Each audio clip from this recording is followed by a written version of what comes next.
बच्चों, अपना अध्ययन का विषय है राष्ट्रीय झंडा कविता। एक कविता डॉक्टर हरनेक सिंह कलेर की लिखी हुई है। अपने देश के झंडे तिरंगे बारे आओ आप एक कविता पढ़ते हैं। राष्ट्रीय झंडा तिरंगा प्यारा, झुले हवा विच लगदा न्यारा।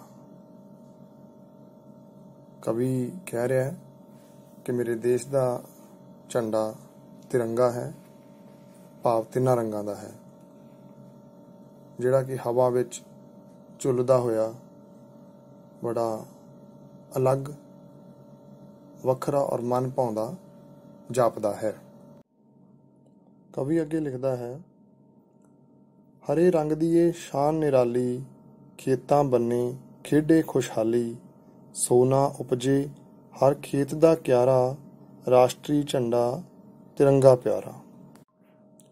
भाव कि हरा रंग देश दी खुशहाली दा प्रतीक है ते ये निराली शान वाला है। हरा रंग इस गल दा प्रतीक है कि मेरा देश खुशहाल है, आबाद है और इस दे खेत दा, हर एक खेत दा क्यारा क्यारा सोना उपजदा है और भरपूर फसल उगाउंदा है।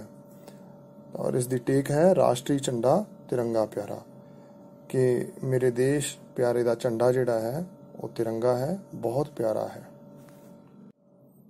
कविता दे अगले बंद विच कवि अमन दी निशानी चिट्टे रंग बारे लिखदा है। अमन दी निशानी रंग है चिट्टा, जियो ते जीण दिओ, मेवा है मिठा, वगदी रहे सदा शांति दी धारा, राष्ट्रीय झंडा तिरंगा प्यारा। कवि लिखदा है कि जो अमन दी निशानी है, जो अमन दा प्रतीक है, भाव शांति दा प्रतीक है, वो चिट्टा रंग है जो इस मेरे तिरंगे झंडे दे विचकारली पट्टी जो है उस दे विच है। ये सफेद रंग सब नूं, भारत दे सारे नागरिकां नूं शांति नाल मिल जुल के सारे धर्म सद्भावना नाल रहन इस दी प्रेरणा दिंदा है ते ये दसदा है कि यही सब तो वधिया मेवा है, सब तो वधिया यही पॉलिसी है, सब तो वधिया यही नीति है कि जियो ते जीण दिओ, भाव शांति नाल अमन नाल रिहा जावे। और कवि लिखदा है, वगदी रहे सदा शांति दी धारा, और यही शांति दी धारा सदा वगदी रहे। राष्ट्रीय झंडा तिरंगा प्यारा। सब तो ऊपर सुशोभित केसरी रंग, केसरी रंग जो कि कुर्बानी का प्रतीक है, ये सानू याद दिवाउंदा है कि बहुत सारे आज़ादी दे घुलाटियां ने, साडे देश दे पहरेदारां ने और साडे देश की आन बान दे राखे, जिन्हां ने सरहदां उत्ते कुर्बानियां दित्तियां और अपने देश नूं पहला आज़ाद करवाउण दे लई और फिर उसकी आज़ादी नूं बरकरार रखण दे लई कुर्बानियां दित्तियां। और ये केसरी रंग उसे कुर्बानी का प्रतीक है। कवि लिखदा है, केसरी रंग है कुर्बानी वाला, जीवे सरहदां दा रखवाला।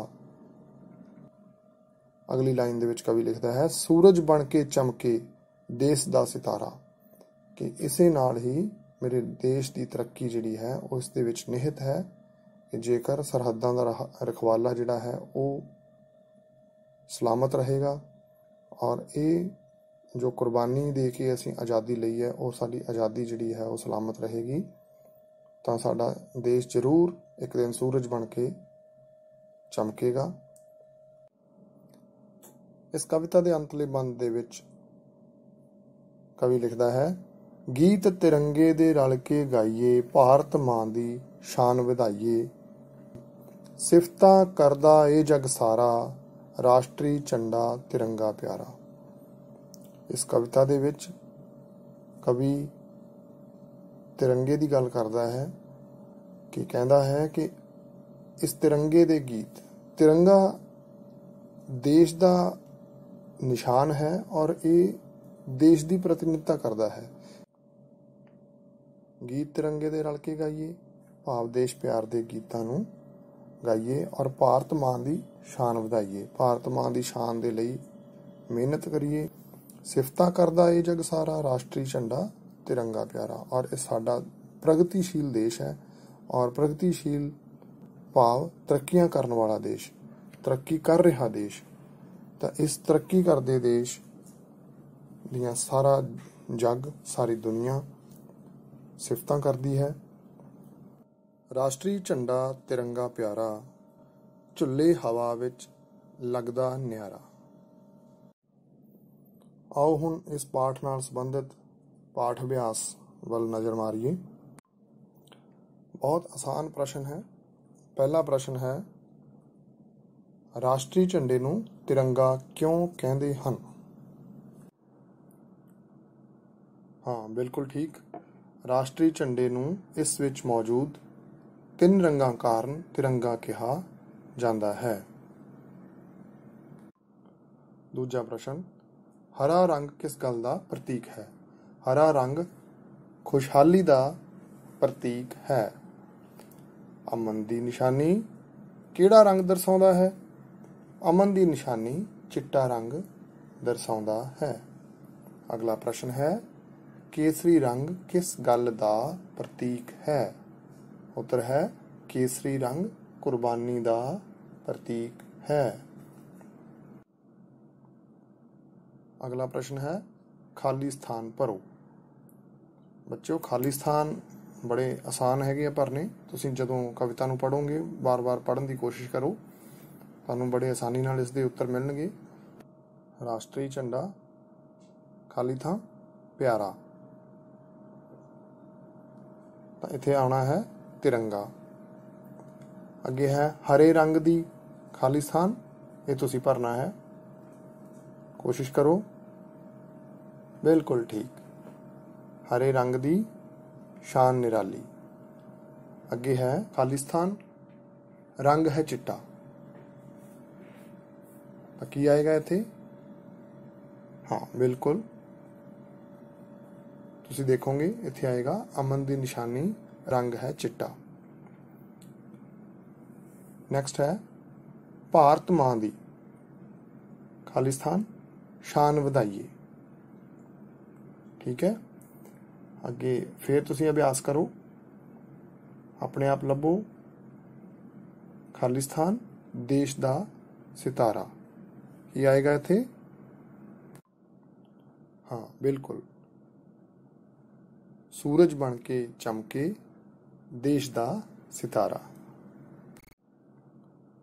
अगले प्रश्न दे विच बच्चों कुछ शब्द दिते है, ये शब्द सुनो। तिरंगा, खुशहाल, निशानी, गीत, शान और सूरज। पूछा गया है कि हेठ लिखे शब्दों विचों विशेषण चुनो।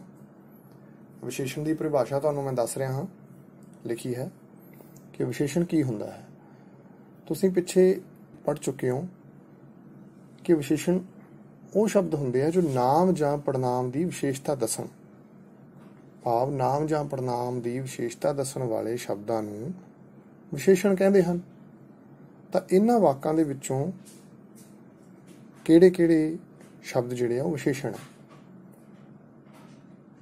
बड़े आसानी नाल सानूं पता लग रहा है। तिरंगा, भाव 3 रंगां वाला। झंडे नूं तिरंगा कहा जाता है ना, इसलिए झंडे की विशेषता है तिरंगा, 3 रंगां वाला होना। अगला है खुशहाल। खुशहाल किसी की विशेषता दसदा है,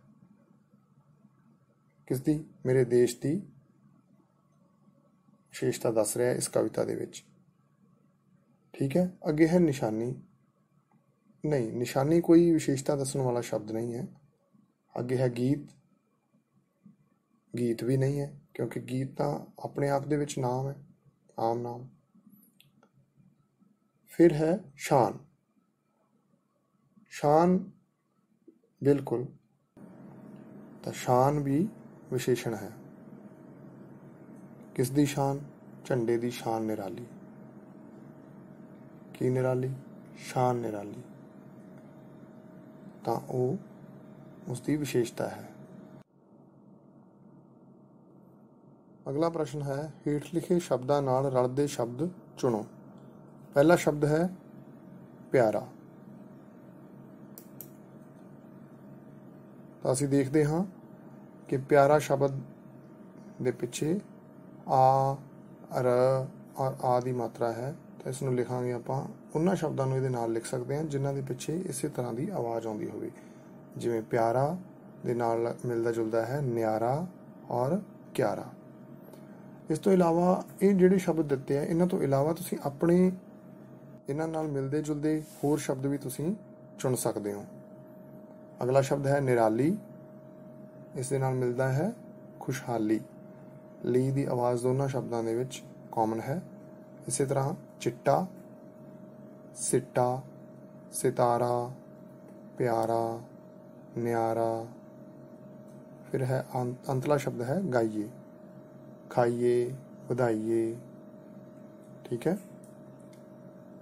ਉਸੇ ਤਰ੍ਹਾਂ ਦੀ ਹੀ ਧੁਨੀ ਸ਼ਬਦਾਂ ਦੇ ਪਿੱਛੋਂ ਆਉਣੀ ਚਾਹੀਦੀ ਹੈ। ਉਹਨਾਂ ਸ਼ਬਦਾਂ ਨੂੰ ਤੁਸੀਂ ਚੁਣਨਾ ਹੁੰਦਾ ਜਾਂ ਲੱਭ ਕੇ ਲਿਖਣਾ ਹੁੰਦਾ ਹੈ। ਇਸ ਤੋਂ ਬਾਅਦ ਪ੍ਰਸ਼ਨਾਂ ਦੇ ਉੱਤਰ ਕੁਝ ਹੋਰ ਹੈਗੇ, ਜਿਨ੍ਹਾਂ ਵਿੱਚੋਂ ਪਹਿਲਾ ਪ੍ਰਸ਼ਨ ਹੈ, ਹਰੇ, ਚਿੱਟੇ ਤੇ ਕੇਸਰੀ ਰੰਗ ਦੀ ਕੀ ਮਹੱਤਤਾ ਹੈ? ਤਾਂ ਇਸ ਦਾ ਉੱਤਰ ਹੋਏਗਾ, ਹਰਾ ਰੰਗ ਖੁਸ਼ਹਾਲੀ ਦਾ ਪ੍ਰਤੀਕ ਹੈ।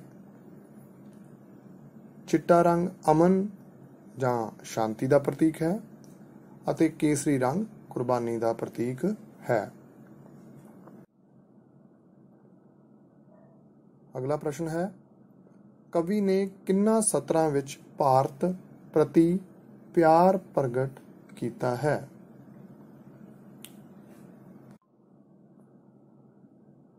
ਉੱਤਰ ਹੈ, ਕਵੀ ਨੇ ਰਾਸ਼ਟਰੀ ਝੰਡਾ ਕਵਿਤਾ ਦੇ ਹਰੇਕ ਬੰਦ ਵਿੱਚ ਭਾਰਤ ਦੇਸ਼ ਪ੍ਰਤੀ ਪਿਆਰ ਪ੍ਰਗਟ ਕੀਤਾ ਹੈ, ਪਰੰਤੂ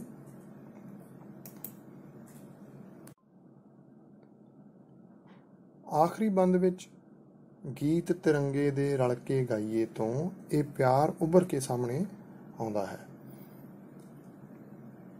ਠੀਕ ਹੈ ਜੀ। ਅਗਲਾ ਪ੍ਰਸ਼ਨ ਹੈ,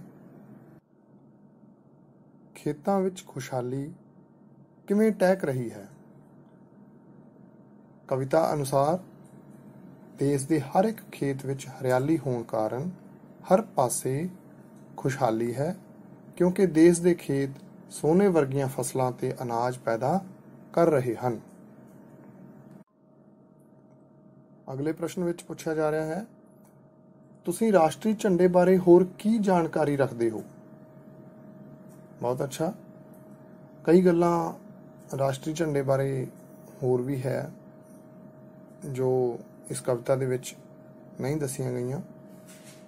ਉਹਨਾਂ ਵਿੱਚੋਂ ਇੱਕ ਗੱਲ ਹੈ ਕਿ ਰਾਸ਼ਟਰੀ ਝੰਡੇ ਦੇ ਤਿੰਨਾਂ ਰੰਗਾਂ ਤੋਂ ਇਲਾਵਾ ਇਸ ਦੇ ਵਿਚਕਾਰਲੀ ਚਿੱਟੀ ਪੱਟੀ ਉੱਪਰ ਅਸ਼ੋਕ ਚੱਕਰ ਹੈ, ਜਿਸ ਦਾ ਰੰਗ ਗੂੜਾ ਨੀਲਾ ਹੈ ਅਤੇ ਇਸ ਵਿੱਚ 24 ਡੰਡੀਆਂ ਹਨ ਔਰ ਇਹ ਚੱਕਰ ਸਾਨੂੰ ਦਿਨ ਰਾਤ ਦੇਸ਼ ਲਈ ਮਿਹਨਤ ਕਰਨ ਦੀ ਪ੍ਰੇਰਨਾ ਦਿੰਦਾ ਹੈ, ਅਣਥੱਕ ਮਿਹਨਤ ਕਰਨ ਦੀ ਪ੍ਰੇਰਨਾ ਦਿੰਦਾ ਹੈ। ਕਵਿਤਾ ਵਿੱਚ ਪ੍ਰਮੁੱਖ ਤੌਰ ਤੇ ਕੀ ਵਰਣਨ ਕੀਤਾ ਗਿਆ ਹੈ? ਕਵਿਤਾ ਵਿੱਚ ਪ੍ਰਮੁੱਖ ਤੌਰ ਤੇ ਕੀ ਵਰਣਨ ਕੀਤਾ ਗਿਆ ਹੈ? ਇਸ ਦੇ ਉੱਤਰ ਵਜੋਂ ਤੁਸੀਂ ਲਿਖ ਸਕਦੇ ਹੋ, ਰਾਸ਼ਟਰੀ ਝੰਡਾ ਕਵਿਤਾ ਇੱਕ ਦੇਸ਼ ਪਿਆਰ ਦੀ ਕਵਿਤਾ ਹੈ। ਇਸ ਕਵਿਤਾ ਵਿੱਚ ਰਾਸ਼ਟਰੀ ਝੰਡੇ ਦੇ ਰੰਗਾਂ ਦਾ ਵਰਣਨ ਕਰਦਿਆਂ ਹੋਇਆਂ ਝੰਡੇ ਦੀ ਸਿਫਤ ਅਤੇ ਉੱਚੀ ਸ਼ਾਨ ਦਾ ਗੁਣਗਾਨ ਕੀਤਾ ਗਿਆ ਹੈ ਤੇ ਇਹ ਕਵਿਤਾ ਸਾਡੇ ਦੇਸ਼ ਪ੍ਰਤੀ ਪਿਆਰ, ਸਤਿਕਾਰ ਅਤੇ ਦੇਸ਼ ਭਗਤੀ ਦੇ ਭਾਵਾਂ ਨੂੰ ਮਜ਼ਬੂਤ ਕਰਦੀ ਹੈ। ਹਾਂ, ਪਾਠ ਦੇ ਅੰਤ ਵਿੱਚ ਪਾਠ ਅਭਿਆਸ ਵਿੱਚ ਤੁਹਾਨੂੰ ਇੱਕ ਹੋਰ ਪ੍ਰਸ਼ਨ ਦਿੱਤਾ ਗਿਆ ਹੈ ਜੋ ਤੁਸੀਂ ਆਪਣੇ ਆਪ ਕਰਨਾ ਹੈ। ਉਹ ਹੈ ਕਿ ਰਾਸ਼ਟਰੀ ਝੰਡਾ ਕਵਿਤਾ ਨੂੰ ਰਲ ਕੇ ਗਾਉਣਾ ਹੈ। ਆਪਾਂ ਕਲਾਸ ਦੇ ਵਿੱਚ ਹੁੰਦੇ ਤਾਂ ਆਪਾਂ ਜ਼ਰੂਰ ਇਸ ਕਵਿਤਾ ਨੂੰ ਰਲ ਕੇ ਗਾਉਂਦੇ, ਜਿਵੇਂ ਪਹਿਲਾਂ ਵੀ ਆਪਾਂ ਅਭਿਆਸ ਕਰਦੇ ਰਹੇ ਹਾਂ ਆਪਣੀ ਕਲਾਸ ਦੇ ਵਿੱਚ। ਪਰ ਹੁਣ ਤੁਸੀਂ ਇਸ ਨੂੰ ਇਕੱਲਿਆਂ ਆਪਣੇ ਘਰ ਇਸ ਕਵਿਤਾ ਨੂੰ ਗਾ ਸਕਦੇ ਹੋ। ਹਾਂ, ਉਚਾਰਨ ਦਾ ਜ਼ਰੂਰ ਧਿਆਨ ਰੱਖਿਓ। ਕਿ ਰਾਸ਼ਟਰੀ ਝੰਡਾ ਨੂੰ ਰਾਸ਼ਟਰੀ ਝੰਡਾ ਬੋਲਣਾ, ਰਾਸ਼ਟਰੀय ਝੰਡਾ ਨਹੀਂ ਬੋਲਣਾ। ਹਿੰਦੀ ਦੇ ਪ੍ਰਭਾਵ ਅਧੀਨ ਤੁਸੀਂ ਕਈ ਵਾਰ ਇਸ ਨੂੰ ਰਾਸ਼ਟਰੀय ਬੋਲ ਦਿੰਦੇ ਹੋ।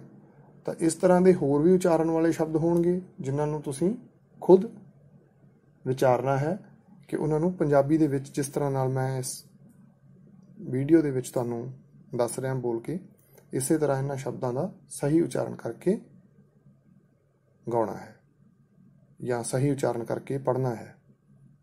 ਜੈ ਹਿੰਦ।